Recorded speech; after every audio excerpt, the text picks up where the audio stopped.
Finding Dory is a film that answers two main questions.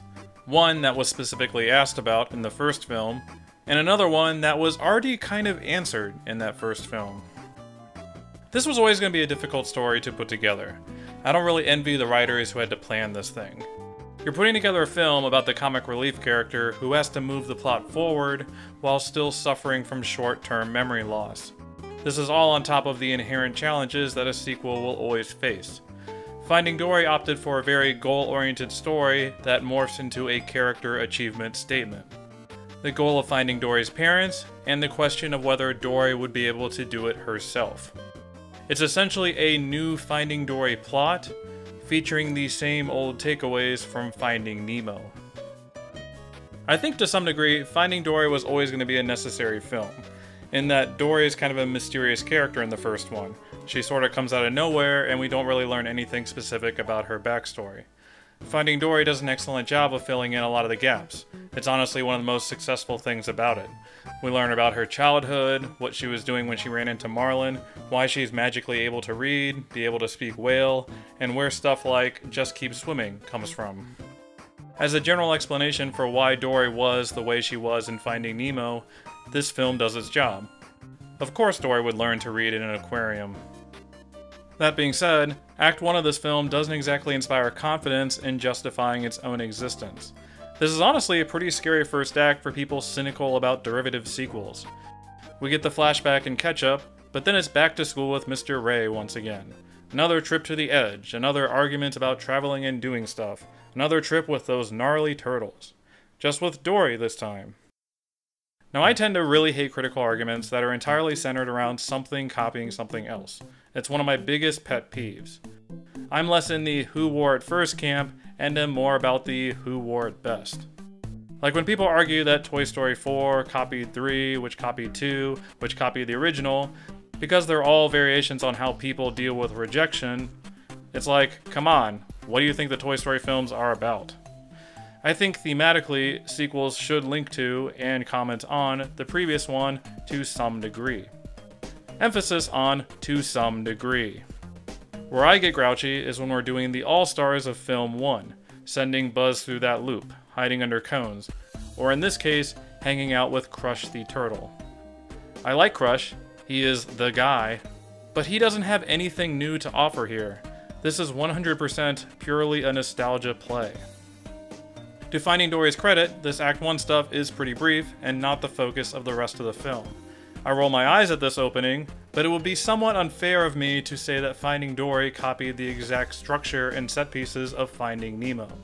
They were wise to not make this film a road trip like last time, and instead explore a more central location, explore every nook and cranny of this aquarium. This suits our main character much better. It keeps her much more focused on short-term goals and not have her wander around the ocean until something jogs her memory. Even though it's not a road trip film, it is slightly more wandery than the first one, since neither half of the plot is stuck in a bottle the entire time. The film that Finding Dory really reminds me of, at least structurally, is Cars 2, especially when it comes to how they handle Marlin in this film. He serves a similar purpose to Lightning McQueen, where he gets into a big fight with the comic relief character from the first film. He starts up this self-discovery arc for them, and then goes off to accept said comic relief character. Marlin and Nemo have the advantage here, in that their journey is a bit more memorable than what Mr. McQueen gets. They get the scenes with the sea lions, the fun interactions with Becky, stuff like that. These scenes contain some of the funniest character interactions in the film. These sea lions are horrible jerks, but then again, sea lions are basically horrible jerks in real life. They're fun to watch though. It comes off more funny than mean because Gerald always seems to get the last laugh in the end. Gerald gets the rock, these two get a giant fish in the face. Anyway, the downside of Marlin and Nemo is that it always seems like they're chasing the plot.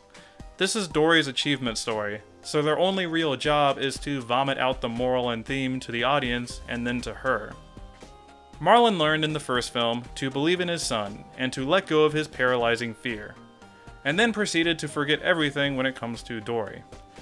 Nemo's entire role in the film is basically to go, "Hey Dad, you're the worst, stop underestimating Dory," in every single scene. I think including a character like Becky is really clever in bringing focus to this topic. that we can merge Marlin's lack of trust in her back toward Dory. Even though Nemo is right there, this film prefers to use characters like Becky, Destiny, and Bailey to make this point. It's probably a good call to avoid becoming too formulaic. Unfortunately, it makes Nemo's role kinda pointless. I mean, it was weird how Cars 2 totally sidelined Sally, but at least that film realized that she would have nothing to do if they brought her along. Finding Dory has to put the emphasis on Dory and the new characters. Some returning character is always going to get the short stick. Anyway, we should probably talk about Hank next. After seeing the film horrifically slander and demonize squids, it's nice that they let an octopus get its due. Or a septopus, I guess. Either way, octopuses are cool. You should read about them. Hank is no exception. Love this guy. I realize I might be succumbing to formulas here, as Pixar has given Dory yet another neurotic and grumpy orange foil character. She seems to attract these types. But this is kinda how foils work. You're always going to pair up the carefree, absent-minded person with the harsh, neurotic type. Hank is much more dramatic than Marlin. He tends to be meaner and have much more explosive breakdowns.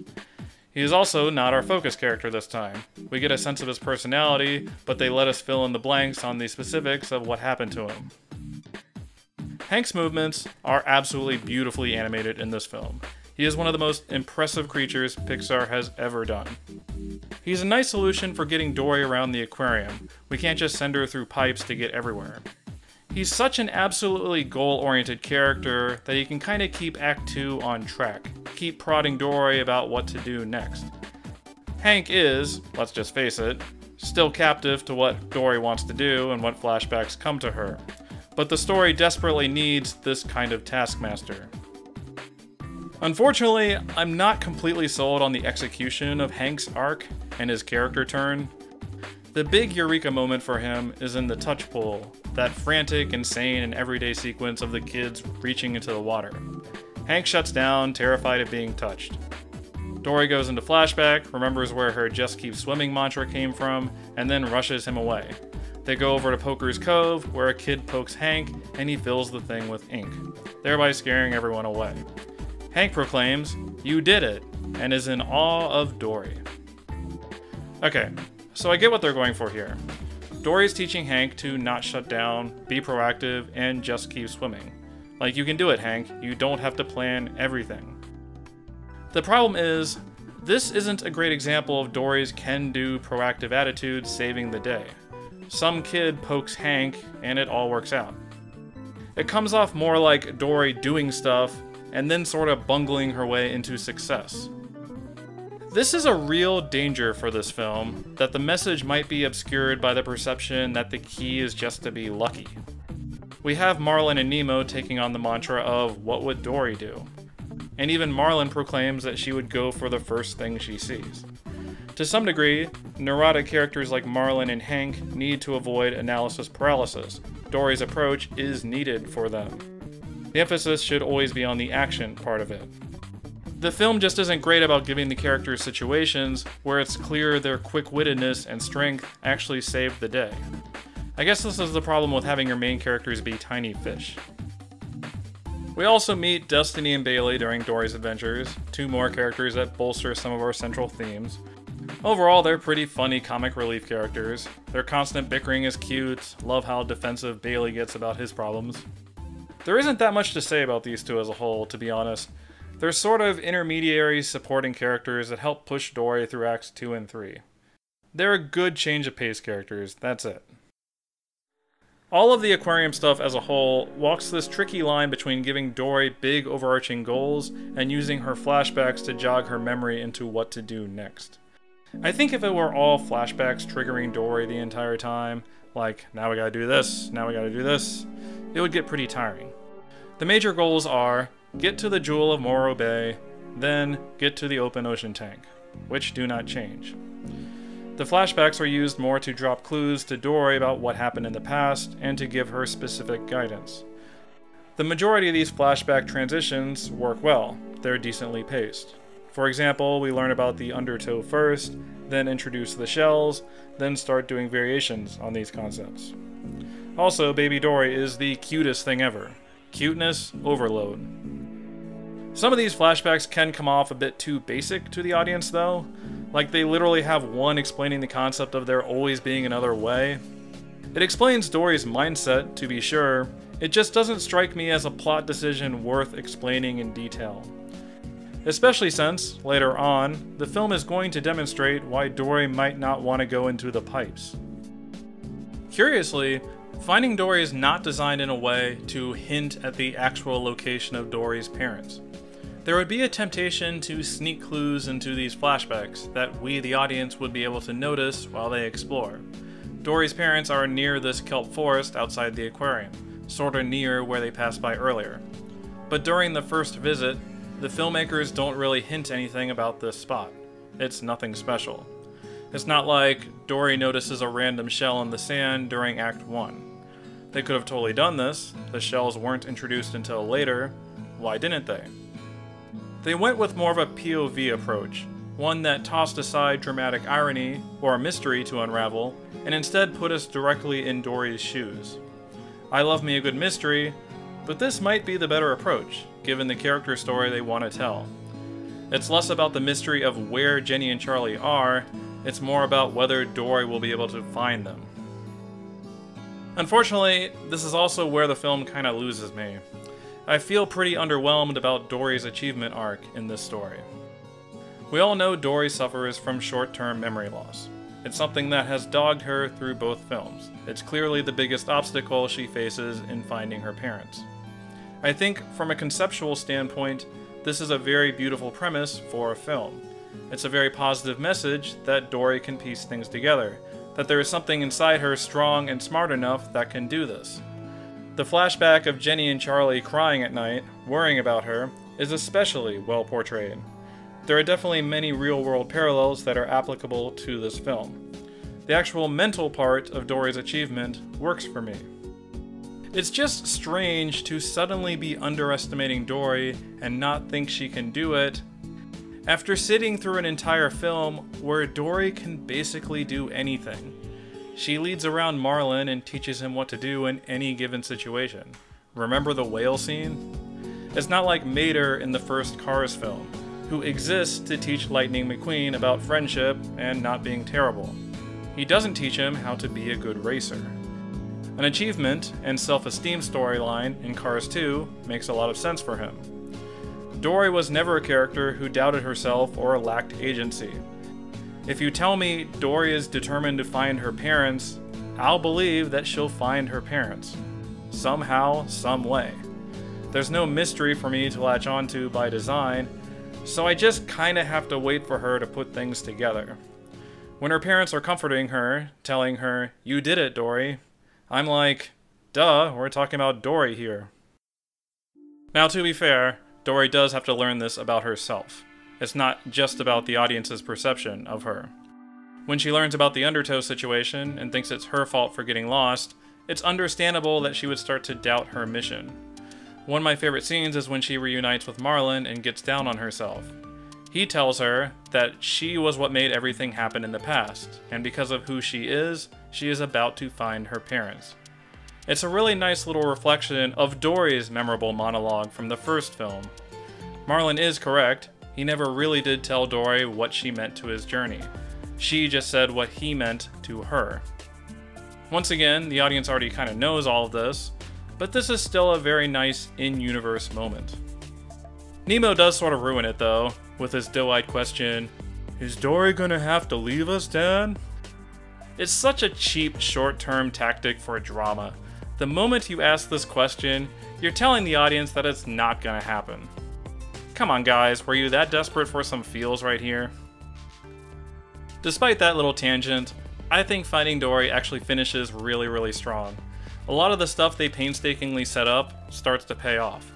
Dory meets up with the other Blue Tangs and gets a scare that her parents might be dead, leading to a panic attack and that amazing POV sequence. We talked about the lack of dramatic irony, that the film is designed to see the world through her eyes, and this is the perfect payoff for it. How blurry everything gets, Hank suddenly whisking us away, getting sent through the pipes. Feels like an amusement park ride. Then we go to the sequence where a dazed Dory is left all alone and is forced to piece things together. I questioned how necessary this Dory achievement concept is, but I have to give them credit. They hit the story beats right.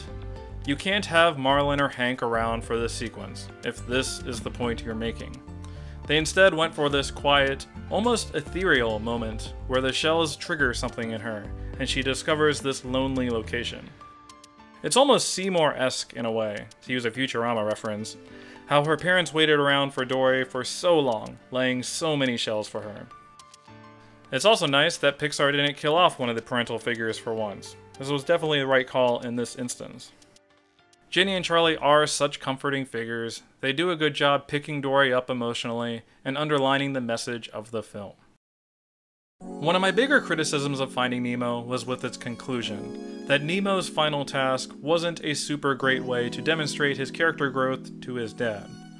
Finding Dory hits on these similar beats by giving Dory one final task to show her parents something. But, as ridiculous as Finding Dory's action sequence is, it's hard to argue that it wasn't foreshadowed. In fact, you could argue that one of the primary goals of Act 2 wasn't to set up Dory finding her parents, it was to establish all the elements for this Act 3 truck sequence.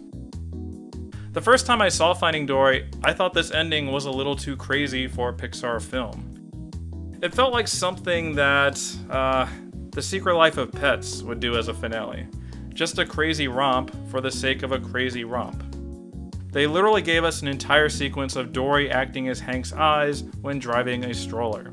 Them driving a truck is Cuckoo Bananas, but it's foreshadowed Cuckoo Bananas. Any film starring Dory kinda has to conclude with a metric ton of Cuckoo Bananas. Also, it ends in that slow-mo, what a wonderful world visual moment. Perfect. The film concludes back at the reef with Dory successfully finding everyone during hide and seek. It's an appropriate finish given the imagery and themes of the film. Also a nice way to show off Dory's change as a character. There's good plot symmetry too, finally going off to the edge to actually enjoy the view. We get a nice capper of a flashback that, yeah, she can do it. Marlin's on board with her too. Hooray! Finally the characters have caught up to the audience in believing in Dory. We're ready for the sequel to Finding Nemo. What? The credits? It's over? Oh well, I'll never complain about listening to a Nat King Cole cover. Seriously though, for a series of films that emphasizes overcoming fear and confronting dangerous situations, Finding Dory is a surprisingly safe sequel. It's not going to be a film that really pushes the characters or the themes as a whole. I think about how safe Monsters University was with its tired fraternity stuff, but that film managed such a punch in the gut in Act 3 that I was won over. Finding Dory never quite breaks out of the themes of Finding Nemo, never quite challenges the characters in a significantly new way. It's fundamentally a validation film, one that validates its main character and, in a sense, Finding Nemo as a whole. I really like Dory, and am really happy she finds peace of mind in the end. It's definitely a very feel-good story, very important in-universe for the character's well-being. Like, all that stuff is great. There just isn't as much for the audience to latch onto, since we always implicitly believed in the character. It's a very sequel kind of plot, but in a weird way, the character journey would work better if it were a Pixar original. Basically, it took one of Pixar's most fun characters and ultimately made a fun film. You did it, Dory. You made a fun film. It's hard to feel underwhelmed when you're thinking about it that way. I would definitely recommend Finding Dory if you're looking for something light and don't want to be wrecked emotionally. There is certainly a strong sense of humor to it, a lot of very memorable jokes, and memorable character interactions. I certainly won't be forgetting Hank anytime soon. So to make a long story short, sequels are hard. Thanks for watching.